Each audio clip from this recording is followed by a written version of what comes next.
I've learned a lot about Kristina from preparing for this show. She started dance lessons at the age of 5 in our home nation of Russia. She was giving classes as an instructor by 15.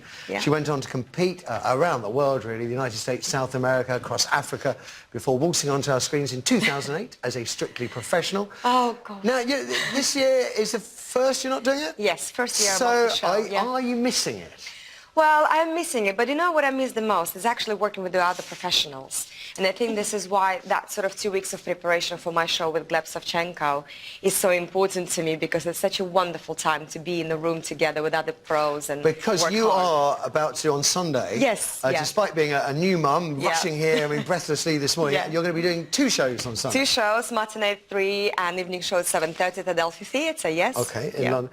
And in all seriousness, have you had a chance to I know how much work goes into this. Can you get up to speed with your dancing while being, what, a mum of 5 months? Do you know what? It was so difficult, actually. The first couple of days I felt so out of shape. And obviously all women can say the same. We completely don't feel our core anymore, you know, after having babies and everything. So it was quite tough. And I was coming home and I was saying, oh, I don't know, maybe it's not the right thing, you know, not the right decision to come to dancing so quickly, you know. But actually, I think my body kind of, you know, bounces back with dancing so well. And by now, kind of 7 days into rehearsals, I feel much better. And obviously it gives me great self-esteem as well to get back on the dance. That's what you love doing. Richard? I've got 2 questions for you. Sure. No, I'll do them in my own order, I think. First question, did you wish you were dancing with Ed Balls when you started?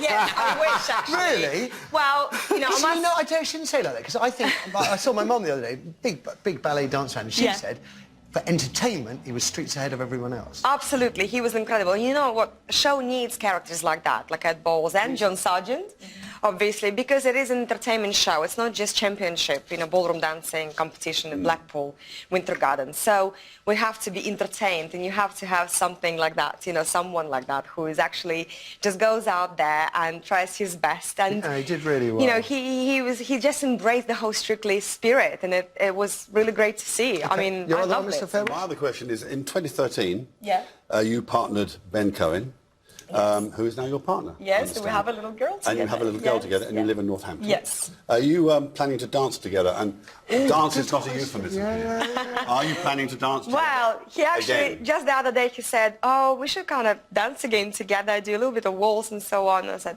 I don't have the time. So he was quite hurt, actually. So I said, let me get on with one more dance. After 11th of December, perhaps we'll do a little bit of dancing again. I'm going to push through, because there's lots more I want to ask you. I've got to ask you, who do you think is going to win Strictly this year? To me, and it's my personal opinion, please don't shoot me for that, it's Danny and Oti all the way. I think Danny is the best male celebrity we've ever had on Strictly, honestly. As a professional, I'm watching him, and sometimes you just can't actually tell apart, you know, when he's dancing with Oti. They look like a proper professional couple. He's an incredible performer. He absolutely delivers every single day a dance he does. So. Okay. Now, I used to live with 2 Russian women a long time ago, before the Iron Curtain came down. I know how they got to get away from Russia. What was it like for you? I think it was Vladivostok. Vladivostok, So what was it like growing up behind the Iron Curtain, with your passion for ballroom dancing, essentially isolated from what we were doing in the West? What was that like? Well, do you know what, I was a kid and you don't know any different, you know, so basically this is your surroundings, and, you know, I love dancing so much. There was how did you learn about dancing? My mum took me to ballroom school, you know, and it just was sort of blossoming at that time, you know, ballroom dancing and so on.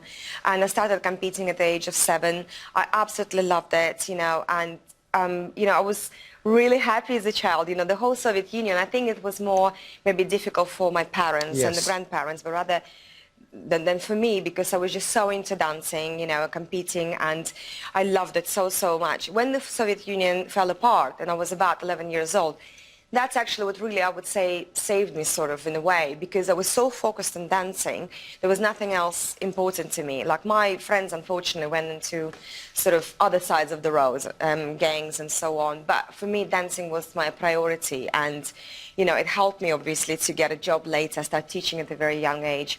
But yes, it was very difficult and gloomy time for Russia when the whole Soviet Union fell apart. Do you go back much? I mean, To Russia, yes, I go every year. I try to go in August because it's the most beautiful time really in my city. Everybody can enjoy sort of the sea and go water ski and so on, and lots of amazing seafood. But haven't been for 2 years, obviously, because of work, and then got pregnant. Matt, same for you?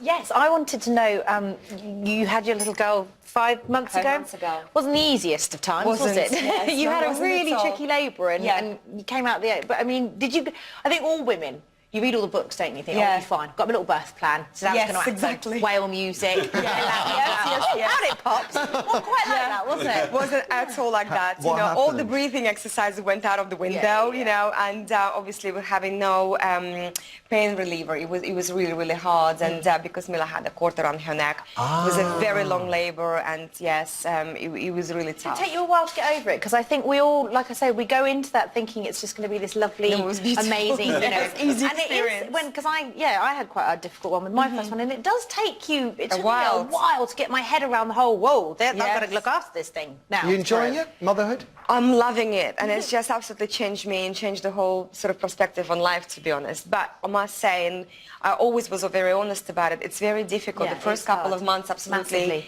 Incredibly difficult. The sleep deprivation, obviously, also had the episiotomy. My stitches weren't healing well.